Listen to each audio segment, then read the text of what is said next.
For 20 years, my wife nagged me about one thing. Just put the cap back on the toothpaste. So for our anniversary, I made a vow. No more cap drama. For a whole week, I was on it. Cap on. Every single time. I was waiting for praise, a smell, maybe even a trophy. Nothing. Then last night, she squints at me and says, "Why haven't you been brushing your teeth lately? Marriage, it's not for the weak." A young couple. Before and after marriage. Before marriage. Woman, will you ever leave me? Man, no. Don't even think about it. Woman, do you love me? Man, of course. Woman, have you ever cheated on me? Man, no. How could you think that I would do something like that? Woman, will you kiss me?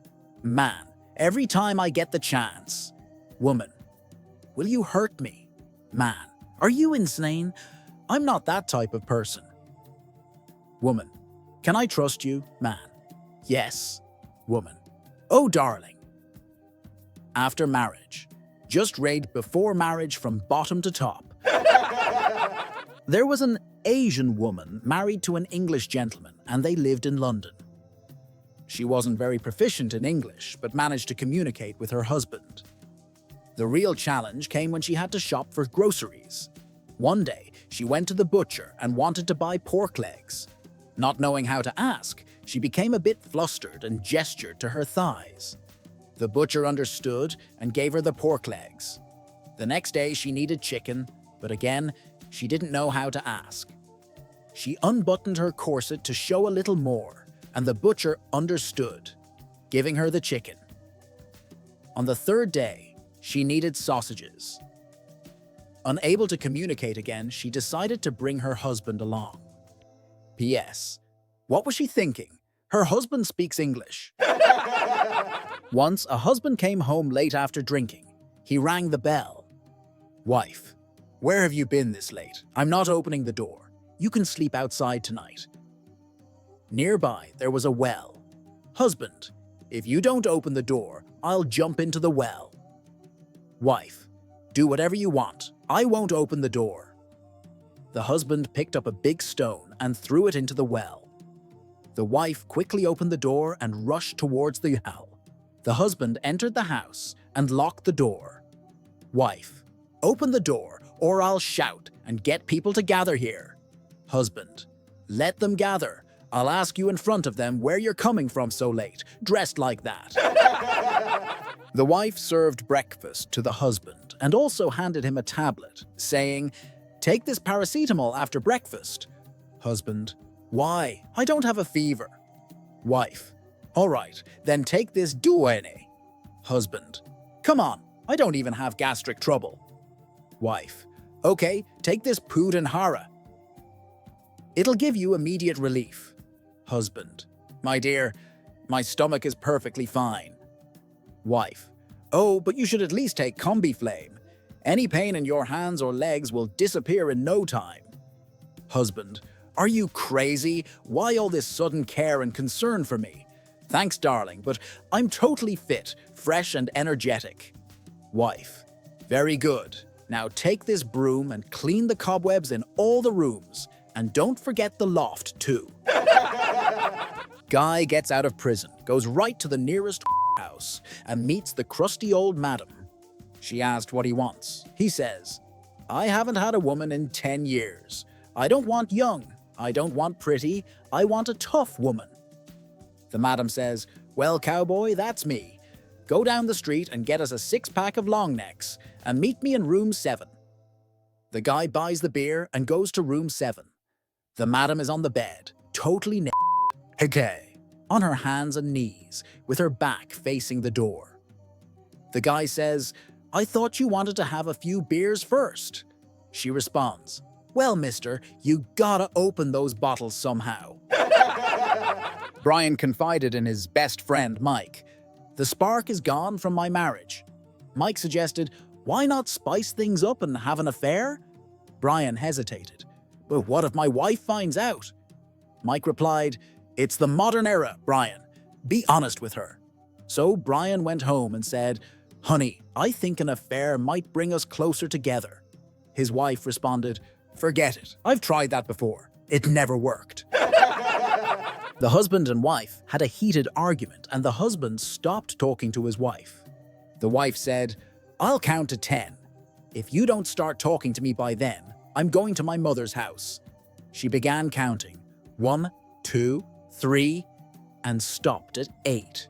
The impatient husband blurted out, "Why did you stop? Finish the count and go." And wife smiled and said, "See, you started talking to me, otherwise I would have left. Now, I forgive you." A man escapes from prison after being locked up for 15 years. He breaks into a house looking for money and weapons and finds a young couple in bed. He orders the husband out of bed and ties him to a chair, then ties the wife to the bed. He gets close to her, but then gets up and goes into the bathroom. While he's in there, the husband whispers to his wife, "Listen, this guy's an escaped convict. Look at his clothes. He's probably been in jail for years and hasn't seen a woman in a long time.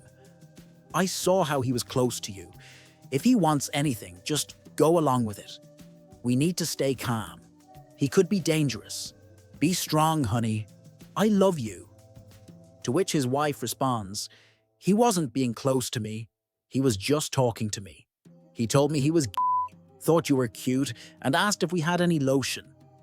I told him it was in the bathroom. Be strong, honey. I love you too." My wife and I were watching Who Wants to Be a Millionaire while lying in bed. I turned to her and asked, "Do you want to have sex?" "No," she replied. I then asked, "Is that your final answer?" Without even looking at me, she simply said, "Yes." So I said, "Then I'd like to phone a friend." And that's when the fight started. A husband and wife are in bed, getting cozy, when the wife suddenly pushes him away and says, "Actually, I don't feel like it tonight. Could you just hold me instead?"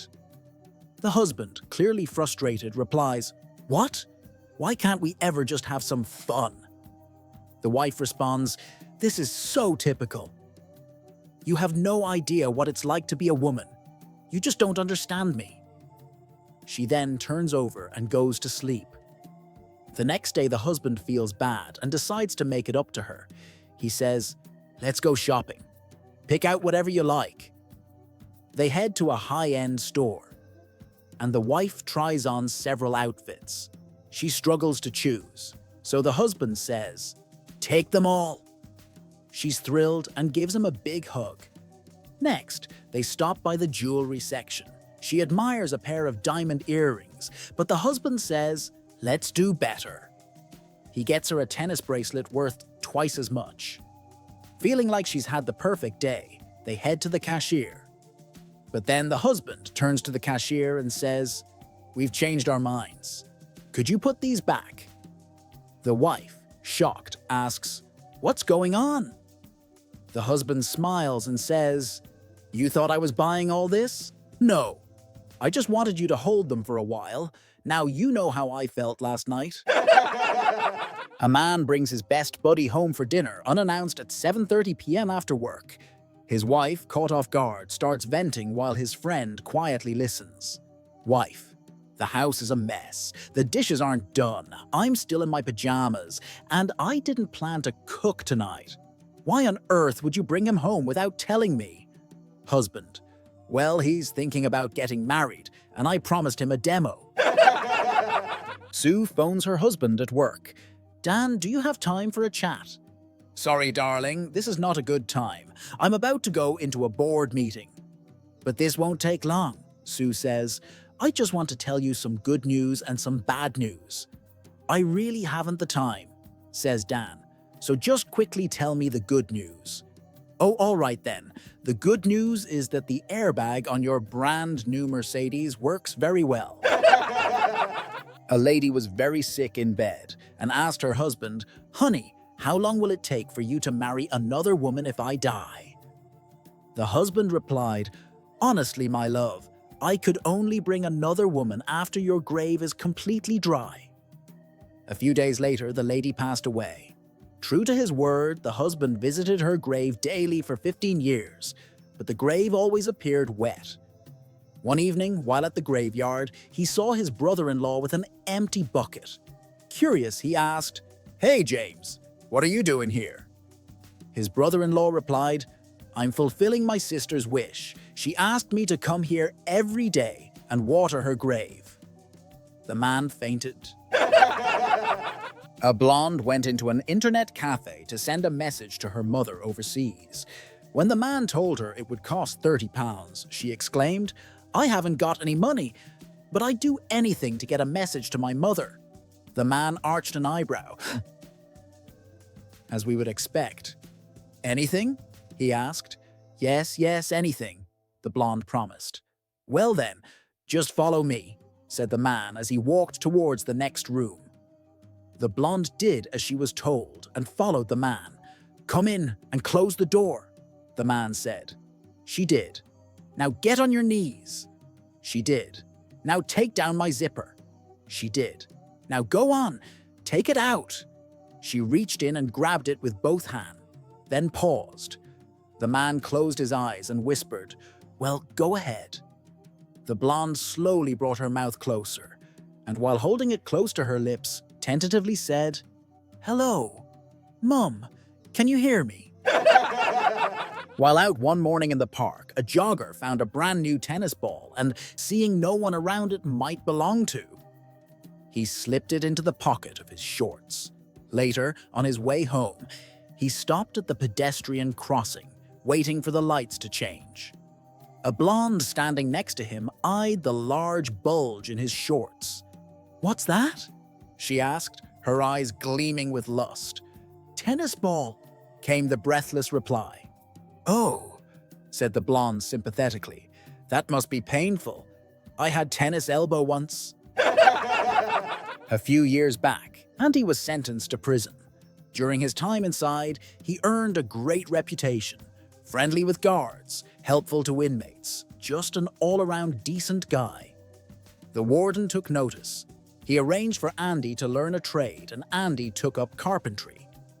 3 years later, Andy had become one of the best carpenters around. He was even trusted with weekend passes to do jobs in town, and he always came back before curfew on Sunday night. One day, the warden, who had been renovating his kitchen, asked Andy for a favor. "I've done most of the work myself," he said, but I need help building the cabinets and a countertop. Think you could do that for me?" Andy paused, looked the warden in the eye, and said, "Gee, I'd love to help, but counterfeiting is what got me in here in the first place."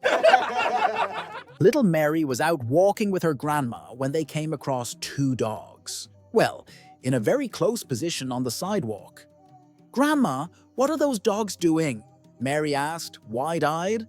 The grandmother, caught off guard, replied, "Oh, the one on top hurt his paw, and the other is helping carry him to the vet." Mary nodded thoughtfully. Then she said, "Just like people, huh, Grandma?" Grandma raised an eyebrow. "How do you mean?" Mary sighed and said, "Try to help someone, and you get taken for a ride." An old blind cowboy wanders into a bar full of tough biker women. He finds his way to a stool and orders a shot of whiskey. After a while, he calls out, "Hey, anybody want to hear a blonde joke?" The place falls silent. In a low, serious voice, the woman next to him says, "Before you tell that joke, cowboy, I think you should know a few things. The bartender's a blonde, the bouncer's a blonde, and I'm a 6-foot-tall blonde with a black belt in karate and a temper. Now, do you still want to tell that blonde joke?" The cowboy pauses for a moment and says, "Not if I have to explain it 3 times." A man and a woman were deeply in love. She, being of a religious nature, had held back the worldly pleasure that he wanted so badly. One day, as they drove down the freeway, she remarked about his slow driving habits. "I can't stand it anymore," she told him. "Let's play a game. For every 5 miles per hour over the speed limit you drive, I'll remove 1 piece of clothing."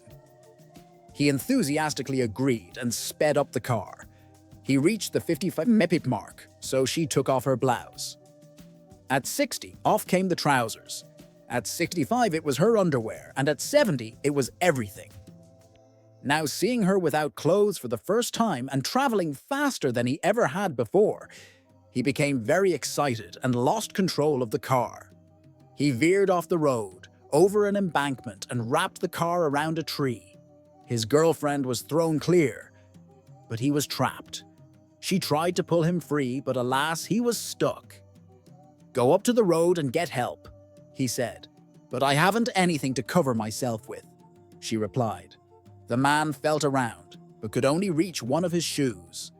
"You'll have to put this between your legs to cover it up," he told her. So she did as he said and went up to the road for help. Along came a truck driver. Seeing a crying woman without clothes on the side of the road, he pulled over to hear her story. My boyfriend," she sobs. "He's stuck and I can't pull him out." The truck driver, looking down at the shoe between her legs, replies, "Ma'am, if he's in that far, I'm afraid there's no hope for him." Every Sunday, the town preacher rides his bike to church. On this day, a member of the church notices that the preacher is walking. He asks, "Where's your bike?" The preacher replies, "Someone stole it. I think it may have been one of the members." "Well," the member suggests, "for next Sunday's sermon, you should preach on the 10 Commandments. When you get to 'Thou shalt not steal,' really stress it and you'll get your bike back." The next week, the same member of the church sees the preacher riding his bike. "I see you have your bike back. Did you do as I suggested by preaching about the 10 Commandments?" "Yes," replies the preacher. "Did you stress 'Thou shalt not steal'?" he asks. "No," the preacher replies. "When I got to 'Thou shalt not commit adultery,' I remembered where I left it."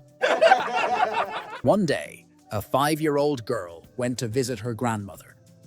As she played with her dolls, Grandma was busy dusting the furniture. After a while, the little girl looked up and asked, "Grandma, how come you don't have a boyfriend?" Grandma smiled and said, "Sweetheart, my TV is my boyfriend. I can sit in my bedroom and watch it all day long. The TV evangelists keep me company, and they make me feel so good. The comedies make me laugh. I'm perfectly happy with my TV as my boyfriend." Later, Grandma turned on the TV, but the picture was fuzzy. She tried adjusting the knobs to fix it, but when that didn't work, she tapped the back of the TV in frustration, hoping it would clear up. Just then, the doorbell rang.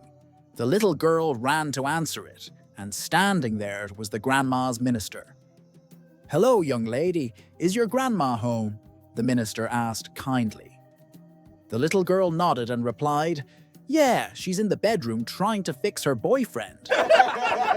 At about 3:30 in the morning, a wife wakes up to find she is alone in bed and hears her husband crying uncontrollably. She gets up and starts looking for him.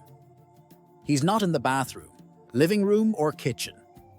As she passes the laundry room, she hears faint sniffles coming from the basement. She turns on the light and goes downstairs to find him. Finally, she sees him huddled in the corner, curled up in a ball, crying hysterically. She runs over to him and asks why he's crying.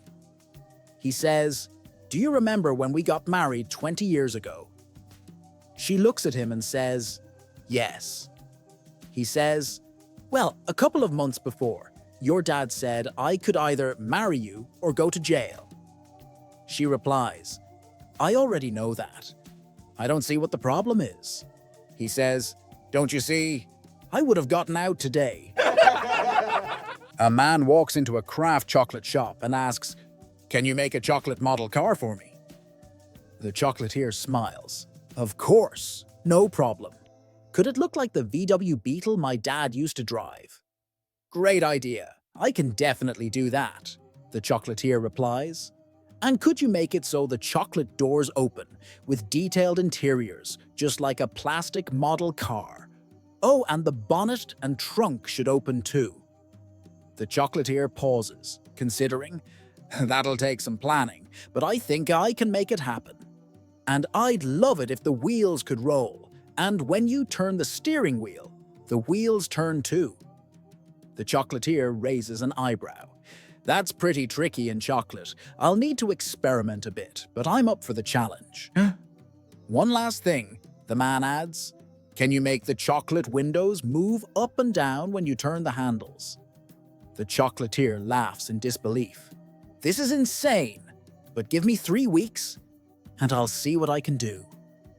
3 weeks later, the man returns, and sure enough, there's a stunning chocolate VW Beetle on display. The chocolatier beams as he shows off every detail: working doors, moving windows, turning wheels, and more. After the demonstration, he asks proudly, "Shall I box it up for you?" The man grins. "No need, I'll eat it right here." A powerful emperor sought to hire a new chief samurai.